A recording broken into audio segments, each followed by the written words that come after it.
All right, guys, welcome back. This is going to be part 2 of the 4.6 instructional video. In part 1, what we introduced was compound probability, specifically and or then situations. And we introduced the ideas of independence and dependence. We talked about the probabilities of drawing certain cards. What's it look like for me to draw a 9 of spades out of a deck and then draw a 2 of hearts? And how does that situation change depending on if I replace that initial 9 of spades I drew? So if you haven't watched that, make sure you watch that before you watch this. Otherwise, this probably won't make a ton of sense. With all that being said, now that we've gone through some examples, let's dive into some more of the formal definitions. And we closed last video by looking at the difference between independence and dependence. And we talked about them. We talked about their definitions. We talked about how we see them. Now let's talk about how we physically calculate them. So to calculate the probability of independent events, what you're going to do is multiply the probability of A, and A is going to resemble just a generic first event happening, times the probability of B. The example you can think of here is an independent event would be rolling 2 dice. So if I roll 2 dice, or if I roll really 2 dice, or if I roll 1 die, I roll it 2 times, that would be an independent event because the first roll doesn't affect the second. Since it's independent, if I want to find the probability of rolling a 3 and then rolling an odd number, what I'm going to do is simply multiply the probability of the first event, 1 over 6, that's the chance I roll a 3, times the probability of the second event, rolling an odd number. There are 6 options on a die, 3 of them are odd. And again, I just simply multiply these together to get 3 over 36. So you could say it's 1/12. You could divide that, and the percentage you get is going to be 8%, okay, roughly a little bit over. But either way, when we have independent events, we multiply the probability of the first event times the event of the second event, okay? Not too complicated. Now, if we look at the probability for dependent events, it gets a little bit more complex. So let's think that through together. We have 2 events happening. A good example of this would be drawing cards and not replacing, okay? Now, again, you're going to, let's say I'm trying to draw a 9, set it on my desk, and then draw a 5, okay? Well, again, you're just going to find the probability of the first event like normal. So the probability of drawing a 9 out of a deck of cards is 4 out of 52. There are 4 9s in a deck of 52 cards. And then again, we're going to multiply, but we're not just going to multiply by the probability of the second event. In other words, the probability of drawing a 5 in a full deck of cards is 4 out of 52. Now, why can't we just multiply that? Well, because the events are dependent. Not only am I going to multiply by the probability of the second event, but rather the probability of the second event given that the first event has already occurred. So I can't just say the probability is 4 out of 52. The way I have to think about this is, okay, I drew a 4, right? We're trying to draw a 4 and then draw a 5. The probability I draw a 4 is 4 out of 52, but if I set that card back, if I don't replace it, well, now the probability of me drawing a 5 is 4 out of 51. 4 because there's still 4 5s left in the deck, but there are only 51 cards left. Because this is a dependent event, I can't just say the probability of B occurring, but I have to account for A happening, which is why that denominator goes from 52 to 51.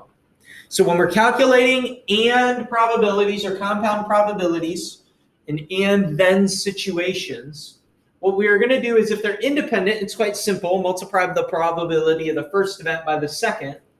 But if we are looking at more dependent situations, we must account for the first event occurring when we multiply that second event by the first event. Okay, so let's look at some examples.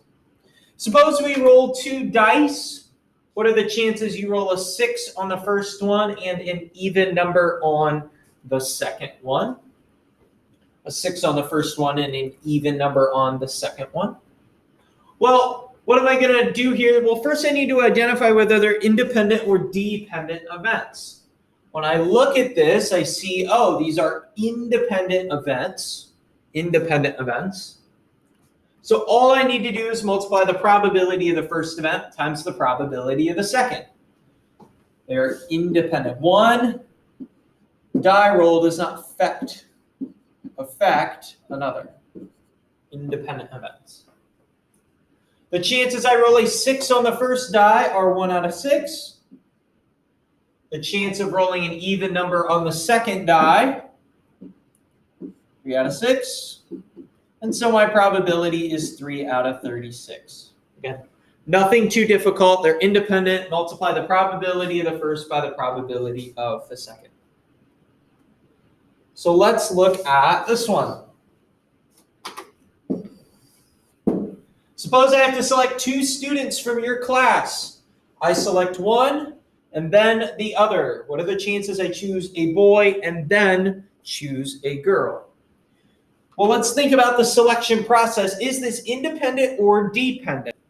Well, if I'm selecting a singular student, I'm probably not going to be putting them back. That would be weird if I'm trying to select 2 students. I'm not going to choose one and then put them back and then take the chance of choosing the other again. No, I want to talk to 2 students, not the same one twice. So this would be a dependent situation, right? Depending on who I select first, since I'm not going to put that student back in the crowd, will affect the chances of someone being chosen second, okay? So let's dig into this a little more. Let's say I have 10 girls and 7 boys in my class. So how do we figure out this probability? Well, what are the chances I choose a boy and then a girl? Well, first we're choosing the boy, and we remember from that definition on dependent events, the first event is not affected, right? It's pretty standard. There's 7 boys, a total of 17 students in the class. So the chances I choose a boy first are 7 out of 17. Now, what is the chance that I then choose a girl? Well, we got to be careful. We can't just say it's 10 out of 17 because these are dependent events. Depending on how the first selection goes will affect the second. In other words, I have to account for assuming I chose a boy first. What are the odds I then choose a girl? Well, there are 10 girls still left to be selected if I choose that boy first. But how many total students are left? 16. There are 16. Again, dependent event, a little bit more complex, but all we need to remember is that we must account for the second event given that the first has occurred. So what am I going to do? Well, I'm going to do 7 times 10, and I'll get 70. 17 times 16 will give me 272. And so the probability, if we wanted to think about it in terms of a percentage, of choosing a boy and then a girl in a class of 17 is going to be roughly 25%. It's 25.74%. Okay? Roughly a 25% chance that I would select a boy and then select a girl without having the boy go sit back down if I wanted to randomly select 2 students from my class. Okay, let's keep on going. So now what we're going to dig into are what are called probability tables. Okay, and then what we do in probability or two-way tables is it's another way of thinking about probability. Now I'm going to have you do 2 things with these. We will fill them out together and we will calculate probabilities. So first let's work with calculating probabilities and see if you can do some of these on your own. Let's start by calculating the probability. Let's say this is my company, and in my company, I have 140 employees, and I have broken them down by their political affiliation and their jobs. So we've broken them into executives and production workers, as well as Democrats, Republicans, and independents. Okay, so to figure this out, or let's do a problem. Let's find the probability that someone at my company is a Democrat. The probability that someone at my company is a Democrat. Go ahead and figure it out. Well, to use the probability table, what I'm going to do is I'm going to go to the Democrat heading, and I'm going to go down, and I see there are 68 Democrats in my company. I have a total of 140 employees, so I will do 68 divided by 140, and that's going to roughly give me a 48% chance. Okay, 48.57. Okay, so there's a 48.5% chance that if I select someone at my company, they are a Democrat. Okay? Let's try another. What is the probability that someone at my company is a production worker? Find for me the probability someone in my company is a production worker. Well, to do this, what we're going to do is we are going to look at, hopefully you solved it, how many production workers there are, how many people fit that profile. There are 92. And I'm going to divide that by, again, the total of 140. When I do that, I get 65.7%. So 65% of the people in my company are production workers. Okay. Again, notice I haven't messed with any of the middle numbers yet, because those are people who fit multiple categories, right? I'm not going to say there are 8 production workers, because that's not true. There are 8 production workers who are independents, not just 8 production workers. There are a total of 92 production workers. Let's go ahead and try one more. What's the probability someone is a Republican and an executive at my company? A Republican and an executive at my company. Well, if we think about this, now we're getting a little bit more complex. The chance that someone's a Republican and an executive at my company. I now can't just look at all the Republicans or all the executives, but I look at this box here because this is how many people are both. They are both Republicans and executives. And I'm going to divide that by my grand total of 140. So 34 divided by 140, and I get a grand total of 24%.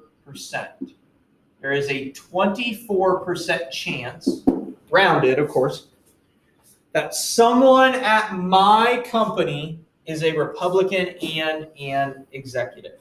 A Republican and an executive. Okay, so it's a little intro into calculating probability in probability tables. But the other thing we're going to be asked to do with probability tables is we are going to be asked to fill them out. In other words, they're going to leave us some blanks, and we are going to be asked to fill out the probability table. So let's go ahead and do that. So we've got our friend Alton, and he studies the growth patterns of sassafras trees and yellow birches in the 88 counties in Ohio. And he finds out the following facts. We are going to fill out a two-way table or probability table for Alton. Okay? Now, if you want to take a second and fill it out on your own, be my guest. So I'll pause the video and do that. Okay, so hopefully now you've taken a chance on your own. You've filled it out. So let's think through this together. So Alton's studying the growth patterns of the 88. And he finds out that approximately 27% of the counties have both species of trees. Yellow birch only grow in 24 counties. And 1 out of the 11 counties grow neither species. Okay? So let's use these facts to fill out the probability table. Well, you could start with anything, but the one that catches my eye is actually this last one. 1 out of 11 counties grow neither species, okay? Where is neither species going to go? Well, it's going to go in this box right here. You can see this is the box that fits the bill of sassafras not growing and birch not growing. So I know if I figure out the third bullet point, I'll be able to figure out that green box. Well, 1 out of 11 grow neither species, but there are 88, 1 out of 11, but there are 88 counties in Ohio. So I can set up a little proportion here. 1 out of 11, 11 is kind of representing the total. So we want 88 on the bottom as well, since 88 represents the number of counties in Ohio. And we want to find how many grow neither species. Well, we do a little cross multiplication here. We get 88 equals 11x. Solve for x, and we find that there are 8 counties. There are 8 counties, based on that third bullet point, that don't grow either species of plant. Either species of plant. So since 1 out of 11 grow neither species, that means 8 out of the total 88 grow neither species. So we're going to put that there. Let's go ahead and just work our way up. And again, if you didn't start with that one, that's okay. You could start with other ones. The second bullet point says yellow birch only grows in 24 counties. So they tell us straight up what the answer is, but we have to be careful in identifying what box it should go in. You see, there are 3 boxes for birches growing. There's this first one, the second one, and the third one. Well, that second statement gives me no indication about how sassafras is involved. It just simply says 24 counties out of the 88 have yellow birch growing. So that will be our total for the yellow birch. Do not be mistaken and accidentally put it in the categories to the left, because we don't know anything yet about the sassafras. We just know that 24 counties are growing birch. So now let's look at our first bullet. Approximately 27% of the counties have both species of tree. When I see both, I'm thinking about this box right here. This box right here. And it says 27% of the counties. Well, how many counties do we have? We know of means math or multiply in math. So 0.27 of how many counties? 88 of both species of tree. So what are we going to do?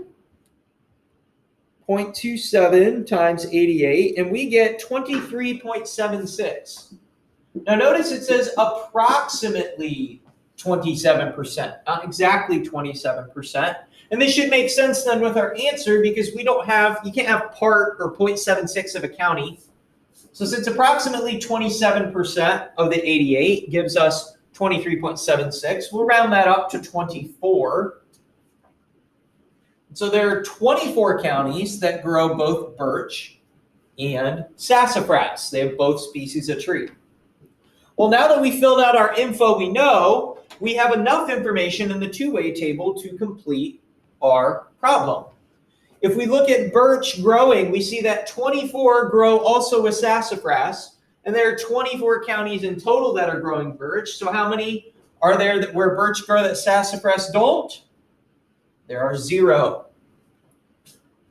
If there are 24 counties growing birch, how many are not growing birch? Well, if there are 88 counties and birch is growing in 24, how many do birch not grow in? 64.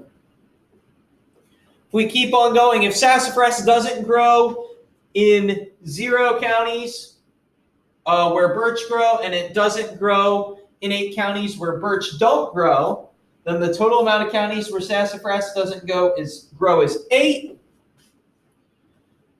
which means that 80 counties do have sassafras growing in them, which again means 56 counties have sassafras growing but birch not growing. So you can see here, you use the key or the bullet points, you fill in what you know, and then from there we can fill out the two-way table.